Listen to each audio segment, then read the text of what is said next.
नमस्कार दोस्तों। आज की कहानी सुजान भगत। कहानी मुंशी प्रेमचंद जी द्वारा एक लिखित कहानी है।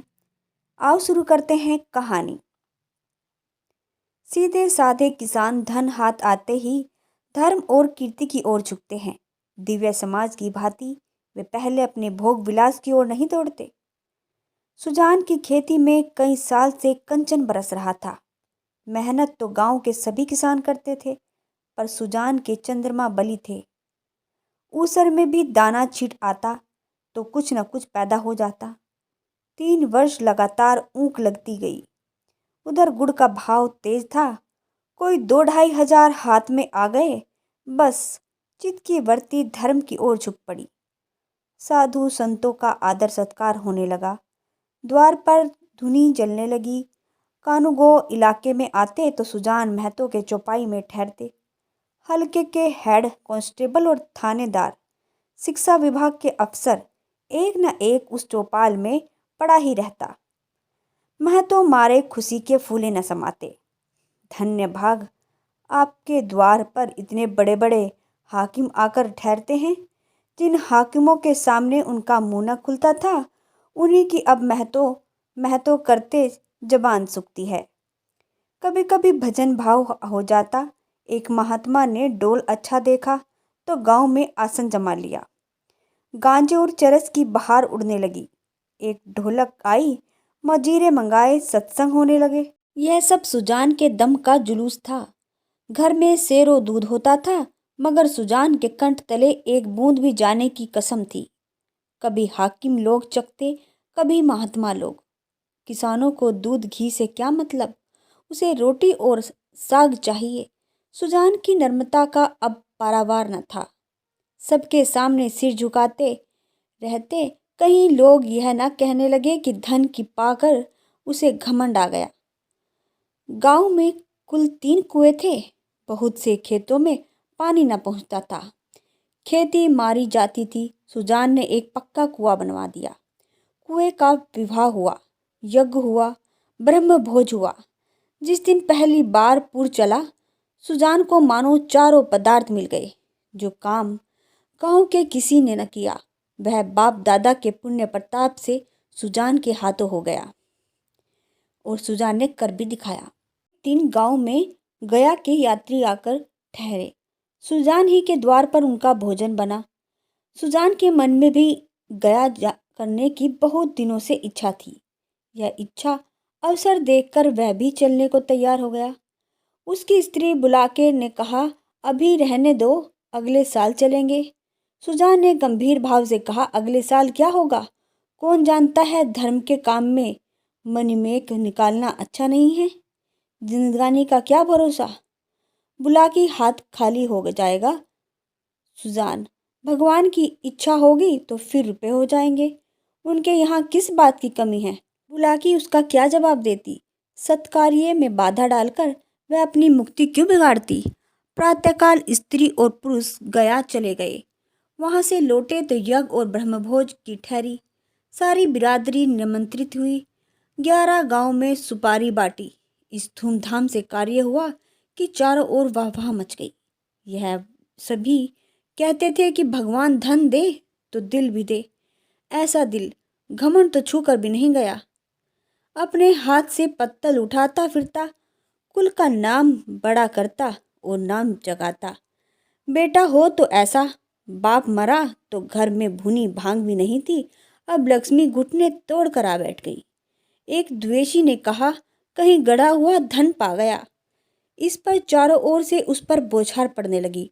हाँ, तुम्हारे बाप दादा जो खजाना छोड़ गए थे, यही उसके हाथ लग गया है। अरे भैया, यह धर्म की कमाई है। तुम भी तो छाती फाड़ कर काम करते हो, क्यों ऐसे ऊँक नहीं लगाते, क्यों ऐसी फसल नहीं होती। भगवान आदमी का दिल देखता है, जो खर्चा करता है उसी को देता है। सुजान महतो सुजान भगत हो गए। भक्तों के आचार विचार कुछ और ही होते हैं। वह बिना स्नान किए कुछ नहीं खाते। गंगा जी अगर घर में दूर हो तो वह रोज स्नान करके दोपहर तक घर नहीं लौट सकता। तो पर्वों के दिन तो उसे अवश्य ही नहाना चाहिए। भजन भाव उसके घर में अवश्य होना चाहिए। पूजा अर्चना उसके लिए अनिवार्य है। खान पान में भी उसे बहुत विचार रखना पड़ता है। सबसे बड़ी बात यह है कि झूठ का त्याग करना पड़ता है। भगत झूठ नहीं बोल सकता। साधारण मनुष्य को अगर झूठ का दंड एक मिले तो भगत को 1 लाख से कम नहीं मिलता। अज्ञान की अवस्था में कितने ही अपराध क्षम्य हो सकते हैं, ज्ञानी के लिए क्षमा नहीं है, प्रायश्चित नहीं है, यदि है तो बहुत ही कठिन। सुजान को भी अब भक्तों की मर्यादा को निभाना पड़ा। अब तक उसका जीवन मंजूर का जीवन था। उसका कोई आदर्श, कोई मर्यादा उसके सामने न थी। अब उसके जीवन में विचार का उदय हुआ, जहाँ का मार्ग कांटों से भरा हुआ था। स्वार्थ सेवा ही पहले जीवन का लक्ष्य था। इसी कांटे की से वह परिस्थितियों को तोलता था।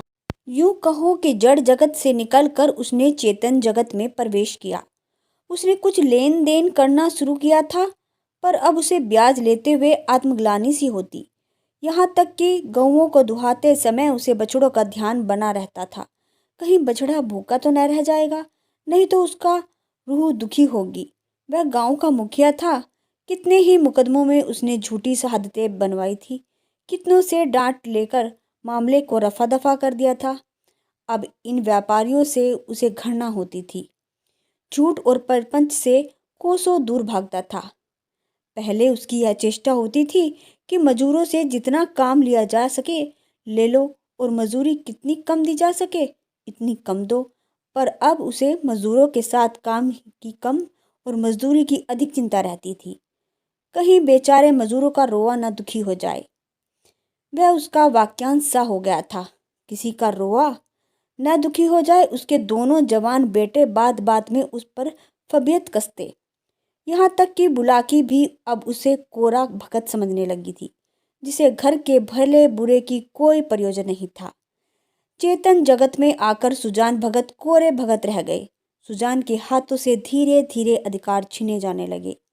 किस खेत में क्या बोना है, किसको क्या देना है और किसका क्या लेना है, किस भाव क्या चीज बिकी, ऐसी ऐसी महत्वपूर्ण बातों में भी भगत को सलाह नहीं ली जाती। भगत के पास कोई भी जाने को तैयार नहीं था। दोनों लड़के स्वयं बुलाकी दूर से ही मामला तय कर देती। गांव भर में सुजान का मान सम्मान बढ़ता था, अपने घर में घटता। लड़के का सत्कार अब बहुत करते। हाथ से चारपाई उठाते देखकर लपक कर खुद उठा लेते, चिलम न भरने देते। यहाँ तक कि उसकी धोती छाटने के लिए भी आग्रह करते थे, मगर अधिकार उसके हाथ में न था। वह अब घर का स्वामी नहीं, मंदिर का देवता था। एक दिन बुलाकी ओखली में दाल छाट रही थी। एक भिका मंगन द्वार पर आकर चिल्लाने लगी। बुलाकी ने सोचा, दाल छाट लूं तो उसे कुछ दे दूं। इतने में बड़ा लड़का भोला आकर बोला, अम्मा, एक महात्मा द्वार पर खड़े गला फाड़ रहे हैं, कुछ तो दे दो, नहीं तो उनका रुआ दुखी हो जाएगा। बुलाकी ने उपेक्षा के भाव से कहा, भगत के पाँव में क्या मेहंदी लगी है? क्यों कुछ ले जाकर नहीं दे सकते? क्या मेरे 4 हाथ हैं? किस किस को रुआ सुखी करूं? दिन भर तो ताता लगा रहता है। भोला बोला, चौपट करने पर लगे हुए हैं और क्या। अभी मांगू बैग देने आया था, हिसाब से 7 मन हुए, तोला तो 6.25 मन ही निकले। मैंने कहा 10 से और लाओ, तो आप बैठे बैठे कहते हैं अब इतनी दूर कहाँ जाएगा, भरपाई लिख दो, नहीं तो उसका रोआ दुखी होगा। मैंने भरपाई नहीं लिखी, 10 शेर बाकी लिख दी। बुलाकी, बहुत अच्छा किया तुमने, बकने दो, 10-5 दफे मुंह की खा जाएंगे तो आप ही बोलना छोड़ देंगे। भोला, दिन भर एक न एक खुचड़ निकलते ही रहते हैं। 100 दफे कह दिया कि तुम घर गृहस्थी के मामले में ना बोला करो, पर उनसे बिना बोले रहा नहीं जाता। बुलाकी, मैं जानती कि उसका यह हाल होगा तो गुरु मंत्र ना लेने देती। भोला, भगत क्या हुए कि दिन दुनिया की कोई खबर ही नहीं, सारा दिन पूजा पाठ में ही उड़ जाता है। अभी ऐसे बूढ़े नहीं हो गए कि कोई काम ही ना कर सके। बुलाकी ने आपत्ति की। भोला, यह तुम्हारी कुन्याय है, फावड़ा कुदाल अब उनसे नहीं हो सकता, लेकिन कुछ ना कुछ तो कर ही सकते हैं। बैलों को सानी पानी देते हैं, गाय दुहाते हैं, और भी कुछ कर ही सकते हैं। भिक्षुक अभी तक खड़ा चिल्ला रहा था। सुजान ने जब घर में किसी को कुछ लाते न देखा तो उठकर अंदर गया और कठोर स्वर से बोला, तुम लोगों को कुछ सुनाई नहीं देता कि द्वार पर कौन घंटे भर से खड़ा भीख मांग रहा है? अपना काम तो दिन भर करना, एक क्षण भगवान का काम भी किया करो। बुलाकी, तुम तो भगवान का काम करने को बैठे हो, क्या घर भर भगवान का ही काम करेंगे? सुजान, कहाँ है आटा रखा है? लाओ, मैं अभी निकाल के दे देता हूँ। तुम रानी बनकर बैठो। बुलाकी, आटा मैंने मर मर कर पीसा है, अनाज दे दो। ऐसे मुड़चीरों के पहर रात में उठकर चक्की नहीं चलाती हूँ। सुजान भंडार घर में गए और एक छोटी सी छबड़ी को जौ से भरे हुए लाए। जौ शेर भर से कम था। सुजान ने जानबूझकर केवल बुलाकी और भोला को चिढ़ाने के लिए भिक्षा परंपरा का उल्लंघन किया था। इस पर भी यह दिखाने के लिए कि छबड़ी में बहुत ज़्यादा जौ नहीं है, वह उसे चुटकी से पकड़कर लाए थे। चुटकी इतना बोझ न संभाल सकी, हाथ कांप रहा था। एक क्षण विलंब होने से छबड़ी के हाथ से छूटकर गिर पड़ने की संभावना थी, इसलिए वह जल्दी से बाहर निकल जाना चाहते थे। सहसा भोला ने छबड़ी उनके हाथ से छीन ली और त्योरिया बदलकर बोला, सैद का माल नहीं है जो लुटाने चले हो। छाती फाड़कर काम करता हूँ तब दाना घर में आता है। सुजान ने खिसियाकर कहा, मैं भी तो बैठकर नहीं रहता। भोला, भीख भीख की तरह दी जाती है, लुटाई नहीं जाती। हम तो एक वेला खाकर दिन काटते हैं और पति पानी बना रहे और तुम्हारी लुटाने की सूझी रहे। तुम क्या मालूम कि घर में क्या हो रहा है? सुजान ने उसका कोई जवाब न दिया। बाहर आकर भिखारी से कह दिया कि बाबा, इस समय जाओ, किसी का हाथ खाली नहीं है, और पेड़ के नीचे बैठकर विचारों में मग्न हो गए। अपने ही घर में उनका यह अनादर। अभी वह अपाइज नहीं है, हाथ पांव थके नहीं, घर का कुछ न कुछ काम करते ही रहते हैं। उस पर यह अनादर। उसी ने घर बनाया, यह सारी विभूतियाँ उसी श्रम का फल है। पर अब इस घर का उसका कोई अधिकार नहीं। अब वह द्वार का कुत्ता है, पड़ा रहे और घरवाले जो रूखा सूखा दे वह खा ले, वह खाकर पेट भर लिया करे। ऐसे जीवन को धिक्कार है।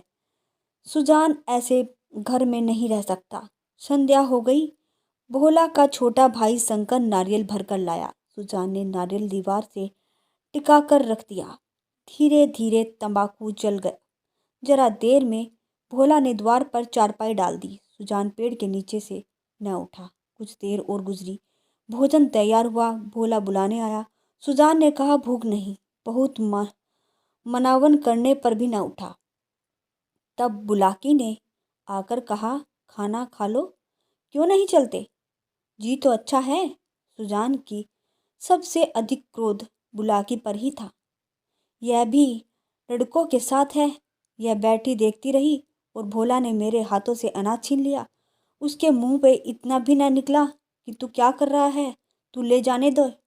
लड़कों को न मालूम हो कि मैंने कितना श्रम इस गृहस्थी में जोड़ा, पर यह तो नहीं जानती है, दिन को दिन और रात को रात नहीं समझा।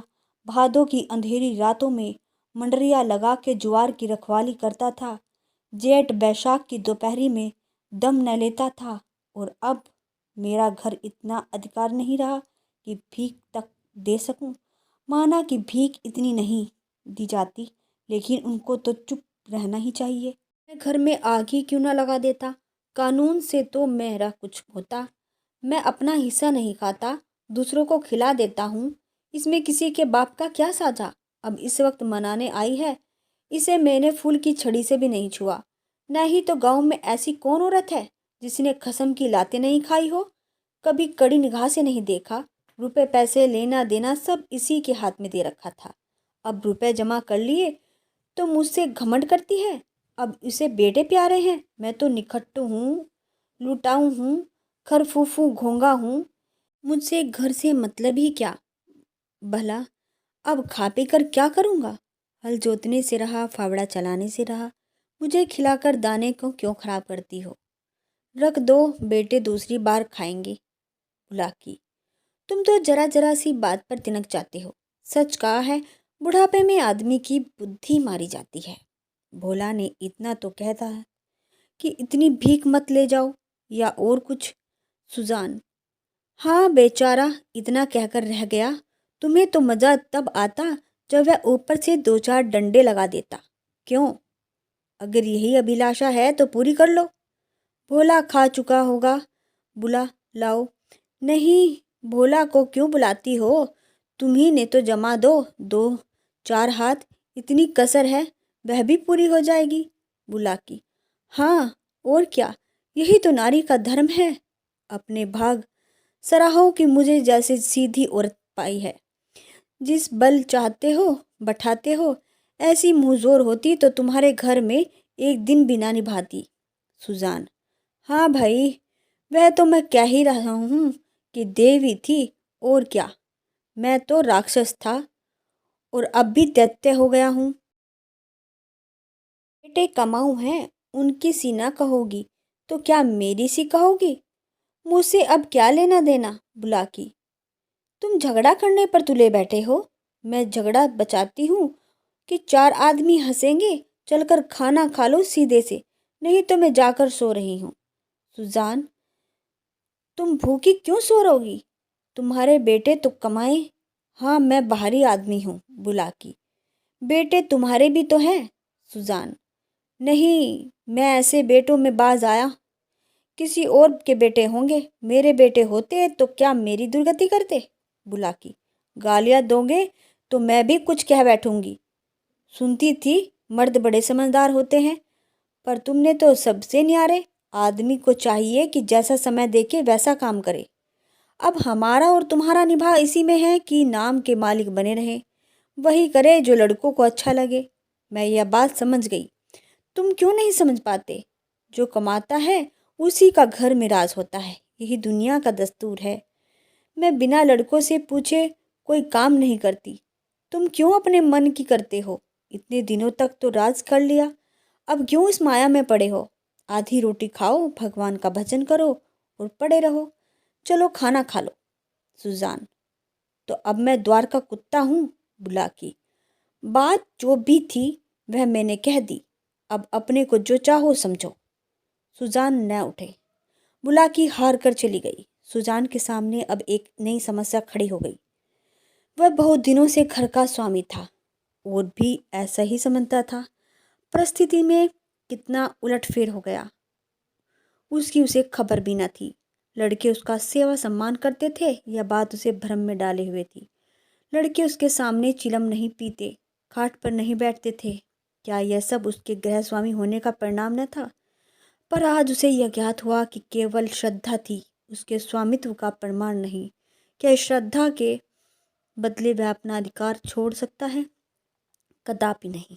अब तक जिस घर में राज किया उसी के घर में पराधीन बनकर रह नहीं सकता। उसको श्रद्धा की चाह नहीं थी, सेवा की भूख नहीं थी, उसे अधिकार चाहिए था। वह इस घर पर दूसरों का अधिकार नहीं देखना सकता। मंदिर का पुजारी बनकर वह नहीं रह सकता। न जाने कितनी रात बाकी। सुजान ने उठकर गंडासे से बैलों का चारा काटना शुरू कर दिया। सारा गांव सोता था पर सुजान करवट कर भी काटता था। इतना श्रम उन्होंने अपने जीवन में कभी नहीं किया। जब से उन्होंने काम करना छोड़ा था, बराबर चारे के लिए हाय हाय पड़ी रहती थी।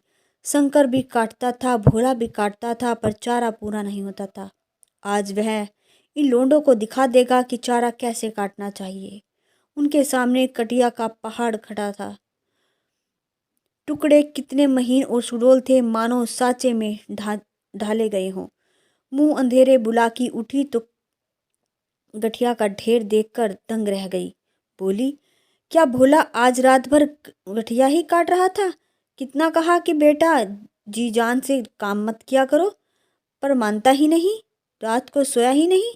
सुजान, भगत ने ताने से कहा, वह सोता ही कब है? वह देखता हूँ काम ही काम करता है। ऐसा कमाऊं संसार में और कौन होगा? इतने में भोला आंखें मलता हुआ बाहर निकला। उसने भी यह ढेर देखकर आश्चर्य से बोला, मैं तो सवेरे उठ ही नहीं पाता। दिन भर चाहे जितना काम कर लूं पर रात को मुझसे नहीं उठा जाता। बुलाकी, तो क्या तुम्हारे दादा ने काटी है? भोला, हाँ मालूम तो होता है, रात भर सोए नहीं। मुझसे कल बड़ी बड़ी भूल हो गई। अरे वह तो हल लेकर जा रहे हैं, जान देने पर उतारू हो गए हैं, क्या करूं? बुलाकी, क्रोधी तो सदा से हैं, अब किसी के सुनेंगे थोड़े ही। भोला, शंकर को जगा दो, मैं भी जल्दी से मुंह हाथ धोकर हल्ले जाऊं। जब और किसानों के हाथ भोला हल लेकर खेत में पहुंचा तो सुजान आधा खेत जोत चुका था। भोला ने चुपके से काम करना शुरू किया। सुजान से कुछ बोलने की उसकी हिम्मत नहीं थी। दोपहर हुई, सभी किसानों ने हल छोड़ दिए, पर सुजान भगत अपने काम में मग्न थे। भोला थक गया। उसकी बार बार इच्छा होती कि बैलों को खोल दूं, मगर डर के मारे कुछ नहीं कह सका। सबको आश्चर्य हो रहा है कि दादा कैसे इतनी मेहनत कर रहे हैं। आखिर डरते डरते बोले, दादा अब तो दोपहर हो गई है, हल खोल दो। सुजान, हाँ खोल दो, तुम बैलों को लेकर चलो, मैं डांट फेंक कर आता हूँ। भोला, मैं सांझा को डांट फेंक दूंगा। सुजान, तुम क्या फेंक दोगे, देखते नहीं हो खेत कटोरे की तरह गहरा हो गया है, तभी तो बीच में पानी जमा होता है। इस गोइड के खेत में 20 मन का बीघा होता था, तुम लोगों ने इसका सत्यानाश कर दिया। बैल खोल दिए गए। भोला बैलों को लेकर घर चला गया, पर सुजान डांट फेंकते रहे। आधा घंटे के बाद डांट फेंक कर वह घर आए, मगर थकान का नाम न था। ना खाकर आराम करने के बदले उन्होंने बैलों को सहलाना शुरू किया। उनकी पीठ पर हाथ फेरा, उनके पैर मले, पूंछ हिलाई, पूंछ सहलाई। बैलों की पूंछें खड़ी थी। सुजान की गोद में सिर रखे उन्होंने अकथनीय सुख मिल रहा था। बहुत दिनों के बाद आज उन्हें यह आनंद प्राप्त हुआ था। उनकी आंखों में कृतज्ञता भरी हुई थी, मानो वे कह रहे थे कि हम तुम्हारे साथ हैं, रात दिन काम करने को तैयार हैं। अन्य कृषकों की भांति भोला अभी कमर सीधी कर रहा था कि सुजान ने फिर हल उठाया और खेत की ओर चले। दोनों बैल उमंग से भरे दौड़ रहे थे, मानो उन्हें स्वयं खेत में पहुंचने की जल्दी थी। भोला ने मंडेरिया में लेटे लेटे पिता को हल दिए जाते देखा, पर उठ न सका। उसकी हिम्मत छूट गई थी। उसने कभी इतना परिश्रम न किया था। उसने बनी बनाई गृहस्थी मिल गई थी, उसे ज्यों त्यों चला रहा था। इन दामों पर घर का स्वामी बनने का इच्छुक न था। जवान आदमी को 20 धंधे होते हैं, हंसने बोलने के लिए, गाने बजाने के लिए भी तो उसे कुछ समय चाहिए। पड़ोस के गांव में दंगल हो रहा था। जवान आदमी कैसे अपने को वहां जाने से रोके। किसी गांव में बारात आई, नाच गाना हो रहा है, जवान आदमी क्यों उसके आनंद से वंचित रहे। वृद्धजनों के लिए यह बाधा नहीं है। उन्हें न नाचने गाने में मतलब, न खेल तमाशों से कर्ज, केवल अपने काम से काम। बुलाकी ने कहा, भोला तुम्हारे दादा हल लेकर गए हैं। भोला, जाने दो अम्मा, मुझे यह नहीं हो सक मुझसे नहीं हो सकता। सुजान, भगत के इस नवीन उत्साह पर गांव में टिकाएं हुई। निकल गई सारी भक्ति। बना हुआ था भगत, माया में फंसा हुआ है। आदमी काहे को भूत है, मगर भगत जी के द्वार पर अब फिर साधु संत आसन जमाए देखे जाते हैं। उनका आदर सम्मान होता है। अब उनकी खेती में सोना उगा दिया है। बखारी में अनाज रखने की जगह नहीं मिलती। जिस खेत में 5 मन मुश्किल से होता था, उसी खेत में अब 10 मन की उपज हुई है। चैत का महीना था। खलियानों में सतयुग का राज था। जगह जगह अनाज के ढेर लगे हुए थे। यही समय है जब कृषकों को भी थोड़ी देर के लिए अपना जीवन सफल मालूम होता, जब गर्व से उसका हृदय उछलने लगता। सुजान भगत टोकरे में अनाज भर भर कर देते और दोनों लड़के टोकरे लेकर घर से अनाज रख आते। कितने ही भाड़ और भिक्षुक भगत जी के घेरे में थे। वह भी भिक्षुक भी था, जो आज से 8 महीने पहले भगत के द्वार पर निराश होकर लौटा था। सहसा भगत ने उस भिक्षुक से पूछा, क्यों बाबा, आज कहाँ कहाँ चक्कर लगाए। भिक्षुक, अभी तो कहीं नहीं गया भगत जी, पहले तुम्हारे ही पास आया हूँ। भगत, अच्छा, तुम्हारे सामने यह ढेर है, इसमें से जितना अनाज उठा सको उठा लो। भिक्षुक ने सुबुद्ध नेत्रों से ढेर की ओर देखा और कहा, जितना अपने हाथ से उठाकर ले दोगे उतना ही ले लूँगा। भगत, नहीं, तुमसे जितना उठ सके उठा लो। भिक्षुक के पास एक चादर थी। उसने कोई 10 सेर अनाज उसमें से उठा लिया और संकोच के मारे अधिक भरने का उसे साहस न हुआ। भगत उनके मन का भाव समझकर आश्वासन देते हुए बोले, बस इतना तो एक बच्चा भी उठा ले जाएगा। भिक्षुक ने भोला की ओर संदिग्ध नेत्रों से देखकर कहा, मेरे लिए इतना ही बहुत है। भगत, नहीं, तुम संकुचाते हो, अभी और भरो। भिक्षुक ने एक पसेरी अनाज और भरा और फिर भोला की ओर संशय दृष्टि से देखने लगा। भगत उसकी ओर देखते हुए, बाबा जी, मैं जो कहता हूँ वह करो, तुमसे जितना उठाया जा सके उठा लो। भिक्षुक डर रहा था कि कहीं उसे अनाज भर लिया और भोला ने गठरी न उठाने दी तो कितनी भद होगी और भिक्षुक को हंसने का अवसर मिल जाएगा। सब यही कहेंगे कि भिक्षुक कितना लोभी है, उसे और अनाज भरने की हिम्मत न पड़ी। तब सुजान भगत ने चादर लेकर उसमें अनाज भरा और गठरी बांधकर बोले, इसे उठा ले जाओ। भिक्षुक, बाबा, इतना तो मुझसे उठा ना सकेगा। भगत, अरे इतना भी ना उठ सकेगा? बहुत होगा तो मन भर, भला जोर तो लगाओ, देखूं उठा सकते हो या नहीं। भिक्षुक ने गठरी को आजमाया, भारी थी, जगह में हिली भी नहीं। बोला, भगत जी, यह मुझसे न उठ सकेगा। भगत, अच्छा बताओ किस गांव में रहते हो? भिक्षुक, बड़ी दूर है। भगत जी, अमोला का नाम तो सुना ही होगा। भगत, अच्छा आगे आगे चलो, मैं पहुंचता हूँ। यह कहकर भगत ने जोर लगाकर गठरी को उठाया और सिर पर रखकर भिक्षुक के पीछे हो लिया। देखने वाले भगत का यह पौरुष देखकर चकित हो गए। उन्हें क्या मालूम था कि भगत पर उस समय कौन सा नशा था। 8 महीने के निरंतर अविरल परिश्रम का आज उन्हें फल मिला था। आज उन्होंने अपना खोया हुआ अधिकार फिर पा लिया था। वही तलवार जो केले को भी नहीं काट सकती, सान पर चढ़कर लोहे को काट देती। मानव जीवन में लाग बड़े महत्व की वस्तु है। जिसे लाग है वह बूढ़ा भी हो जाए जवान है। जिसमें लाग नहीं, गैरत नहीं, वह जवान भी मरतक है। सुजान भगत में लाग थी और उसी ने उन्हें अमानुष्य बल प्रदान कर दिया था। चलते समय उन्होंने भोला की ओर सगर्व नेत्रों से देखा और बोले, यह भाट और भिक्षुक खड़े हैं, कोई खाली हाथ न लौट पाए। भोला सिर झुकाए खड़ा था, उसे कुछ बोलने का हौसला न हुआ। वृद्ध पिता ने उसे परास्त कर दिया। धन्यवाद। आज की कहानी सुजान भगत आपको कैसी लगी? कहानी अच्छी लगी हो तो हमारे चैनल पीसफुल कहानियों को सब्सक्राइब करना ना भूलिएगा। धन्यवाद।